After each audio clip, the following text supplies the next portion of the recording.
ఆంధ్రప్రదేశ్ ప్రజలందరికీ వైఎస్ఆర్ కాంగ్రెస్ పార్టీ 16వ ఆవిర్భావ దినోత్సవ శుభాకాంక్షలు హృదయపూర్వకంగా మీ అందరికీ కూడా తెలియపరుస్తూ, వైఎస్ఆర్ కాంగ్రెస్ పార్టీ అనేది ఆంధ్రప్రదేశ్లో ఉన్నటువంటి పేద బడుగు బలహీన వర్గాల కోసం, అట్టడుగు వర్గాల కోసం పుట్టినటువంటి పార్టీ వైఎస్ఆర్ కాంగ్రెస్ పార్టీ. ఆనాడు దివంగత నేత రాజశేఖర రెడ్డి గారు కాలం చేసిన తర్వాత అనంతరం కాంగ్రెస్ పార్టీని వ్యతిరేకించి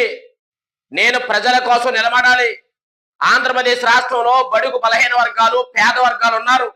అనేక మందికి విద్యను అందించాలి, అనేక మందికి ఆరోగ్యాన్ని అందించాలి, అనేక మందికి ఉండటానికి ఇల్లు కట్టించాలన్న ఒక గొప్ప ఉద్దేశంతో ఆనాడు అన్న జగన్మోహన్ రెడ్డి గారు వైఎస్ఆర్ కాంగ్రెస్ పార్టీ అనే ఒక పేరుతోటి నామకరణం చేసి ఆనాడు విడుపులపాయలో వైఎస్ఆర్ కాంగ్రెస్ పార్టీని ఆవిర్భవించడం జరిగింది. ఆనాటి నుంచి ఈనాటి వరకు కూడా వైఎస్ఆర్ కాంగ్రెస్ పార్టీ పేద ప్రజల పక్షాన నిలబడినటువంటి పార్టీ వైఎస్ఆర్ కాంగ్రెస్ పార్టీ అనే విషయాన్ని సందర్భంగా తెలియపరుస్తా ఉన్నా. అంతేకాదు, నిజంగా ఆయన ముఖ్యమంత్రిగా పనిచేసినటువంటి 2019 నుంచి 2024 దాకా ఆంధ్రప్రదేశ్ రాష్ట్రంలో చదువుకోలేనటువంటి విద్యార్థులు చదివించే గొప్ప చారిత్రాత్మకమైనటువంటి విషయానికి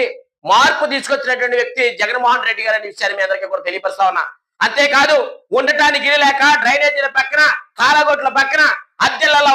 ఉన్నటువంటి పేద ప్రజలందరికీ కూడా పక్కా ఇల్లు కట్టించాలని ఆ రోజు 32 లక్షల మందికి ఎలా పట్టాలు ఇచ్చి ఇల్లు కట్టించే గొప్ప కార్యక్రమాన్ని శ్రీకారం చుట్టినటువంటి వ్యక్తి జగన్మోహన్ రెడ్డి గారు. అంతేకాదు, పిల్లలు ఇంగ్లీష్ విద్యలో చదవాలి, ఇంగ్లీష్ అనేది నేర్చుకోవాలి, ఐఏఎస్లుగా, ప్రొఫెసర్లుగా, ఐపీఎస్లుగా అనేక రంగాల్లో సాధించాలన్న ఉద్దేశంతో ఇంగ్లీష్ విద్య తీసుకొచ్చి, అంతేకాకుండా ఇవాళ విద్యా దీవెన కానీ, వసతి దీవెన కానీ, ఆరోగ్యశ్రీ ఏదైతే